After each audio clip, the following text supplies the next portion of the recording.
backyard of the Harbor House offers a 15-bed therapy garden for participants to help maintain through the spring, summer, and fall. This gives them a chance to work on their communication skills while sharing in the pleasure of watching a garden mature through the seasons.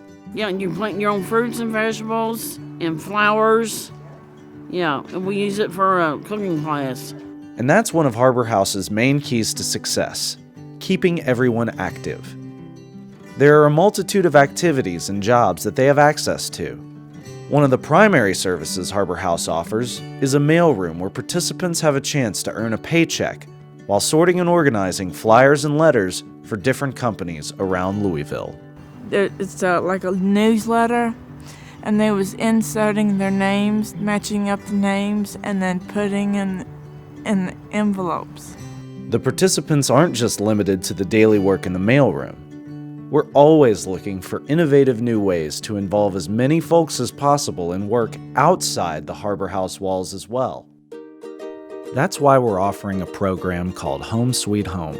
It pairs up two different segments of our community: people with disabilities and senior citizens.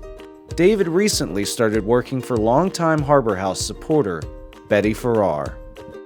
What David is able to do for Betty is to perform simple day-to-day housekeeping duties, and it helps Betty to be able to maintain her home, to feel comfortable in her home, to have company come into her home, to know that it's taken care of and she's not embarrassed for somebody to come in.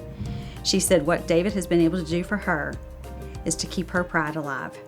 And David has such a sense of pride of knowing that he's making a difference in Betty's life and that he's there. He said, she's such a nice lady. I just really like going to see her and to be at her home and to help her because she's so nice to me.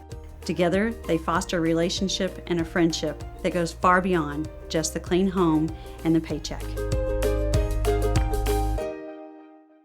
About 4 years ago, Alice's goal was to become employed full-time. Harbor House was able to help facilitate that. Although it took some time, she eventually found work at Joe's Crab Shack as a hostess. She was referred to us by the Office of Vocational Rehabilitation. And Alice wanted, she's a very kind and caring person, and she wanted to have a job and to find gainful employment. That was her goal. So it took us about 3 years to find that right employer, and that was Joe's Crab Shack. And they were very gracious and accommodating to give Alice a chance to prove herself. We try to find meaningful work for all of our participants, and luckily we have people like Joe's Crab Shack who have employed one of our folks. And in addition to that, Joe's Crab Shack helps Harbor House with being our site where we have the Kentucky Derby. It's right behind Joe's Crab Shack.